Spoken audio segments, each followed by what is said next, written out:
പ്രതിനിധികളെ, സഹോദരങ്ങളെ, ഏപ്രിൽ മാസം 9-ാം തീയതി നടക്കുന്ന നിയമസഭാ തെരഞ്ഞെടുപ്പിൽ ഐക്യ ജനാധിപത്യ മുന്നണി സ്ഥാനാർത്ഥിയായി മത്സരിക്കുന്ന എനിക്ക് നിങ്ങളെ വിലയേറിയ വോട്ടുകൾ ഓട്ടോറിക്ഷ ചിഹ്നത്തിൽ ചെയ്ത് വിജയിപ്പിക്കണമെന്ന് ഞാൻ ആദ്യമായി അഭ്യർത്ഥിക്കുകയാണ്. സ്നേഹിതരെ, ഈ തെരഞ്ഞെടുപ്പ് കേരളത്തിലൊരു ഭരണമാറ്റത്തിന് വേണ്ടി ജനങ്ങൾ കാത്തിരിക്കുന്ന തെരഞ്ഞെടുപ്പാണ്. ഭരണമാറ്റം കേരളത്തിൽ ഉറപ്പായി കഴിഞ്ഞുവെന്ന് എല്ലാ വാർത്താ ചാനലുകളും എല്ലാ സർവേകളും റിപ്പോർട്ട് ചെയ്ത് കഴിഞ്ഞിരിക്കുകയാണ്. തിരുവല്ലയിലും ഒരു മാറ്റത്തിന് വേണ്ടിയുള്ള സംഘനാദം മുഴങ്ങിക്കഴിഞ്ഞിരിക്കുന്നു. അത് കേവലം ഒരാൾ മാറി മറ്റൊരാൾ വരുന്നു എന്നുള്ളതല്ല. 20 വർഷമായി ഈ നാടനുഭവിക്കുന്ന വികസന മുരടിപ്പ്.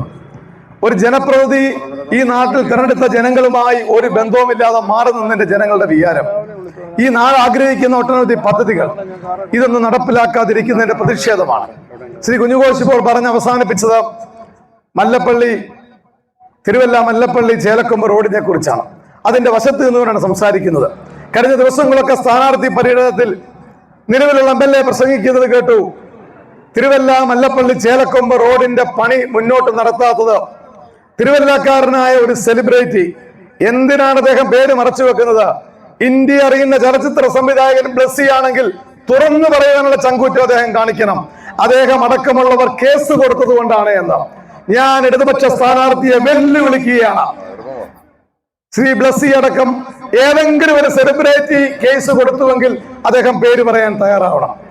അപ്രകാരം ഒരു കേസ് കൊടുത്തു എന്ന് അദ്ദേഹം തെളിയിച്ചാൽ ഈ മത്സരരംഗത്തുനിന്ന് പിന്മാറാൻ ഞങ്ങൾ തയ്യാറാണ്. സത്യവിരുദ്ധമായ പ്രസ്താവന നടത്തി തന്റെ കഴിവുകേട് മറയ്ക്കുവാൻ ഇടതുപക്ഷ സ്ഥാനാർത്ഥി നടത്തുന്ന ഹീനമായ ഇലക്ഷൻ തന്ത്രത്തിനെതിരെ ഈ നാട്ടിലെ ജനങ്ങൾ ആഞ്ഞടിക്കാൻ പോവുകയാണ്.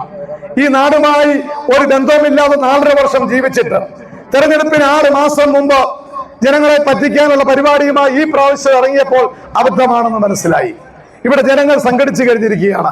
ആനിക്കാട് മുതൽ നെടുമ്പരം വരെയും നിരണം വരെയുമുള്ള മുഴുവൻ പ്രദേശത്തെ ജനങ്ങളും ഈ നാട്ടിലൊരു മാറ്റം ആഗ്രഹിക്കുന്നു. ആ മാറ്റം ഐക്യ ജനാധിപത്യ മുന്നണിക്ക് അനുകൂലമായ ഒരു മാറ്റമായി മാറും എന്നുള്ള കാര്യത്തിന് ഞങ്ങൾക്ക് ആർക്കും രണ്ട് പക്ഷമില്ല. സ്നേഹിതരെ, കഴിഞ്ഞ 10 വർഷത്തെ ഇടതുപക്ഷ ഭരണം ഈ നാട്ടിലെ സമസ്ത മേഖലകളിലും ജനങ്ങൾ ഈ ഭരണം മാറണമെന്ന് ആഗ്രഹിക്കുന്നത് എന്തുകൊണ്ടാണ്? പാവപ്പെട്ടവൻ, അവന്റെ നിത്യോപയോഗ സാധനങ്ങളുടെ വിലക്കയറ്റം, തൊഴിലില്ലായ്മ, ഈ നാട് അനുഭവിക്കുന്ന ഒട്ടനവധി പ്രശ്നങ്ങളുടെ മധ്യത്തിലും ഗവൺമെന്റ് അനുമതിയും ദൂർത്തുമായി മുമ്പോട്ട് പോകുന്നു.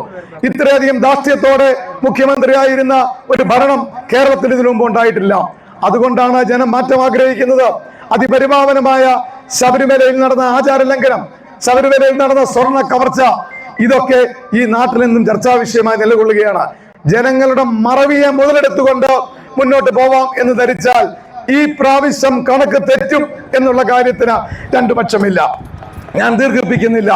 ഏപ്രിൽ മാസം 9-ാം തീയതി നടക്കുന്ന തെരഞ്ഞെടുപ്പിൽ കേരളത്തിൽ 100 സീറ്റോടുകൂടി ഐക്യ ജനാധിപത്യ മുന്നണി അധികാരത്തിൽ വരാൻ പോവുകയാണ്.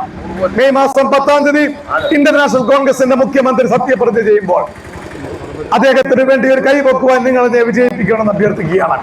കേവലം ഒരു ജനപ്രതിനിധിയായി വേഷം കെട്ടി നടക്കുന്നതിന് വേണ്ടിയല്ല.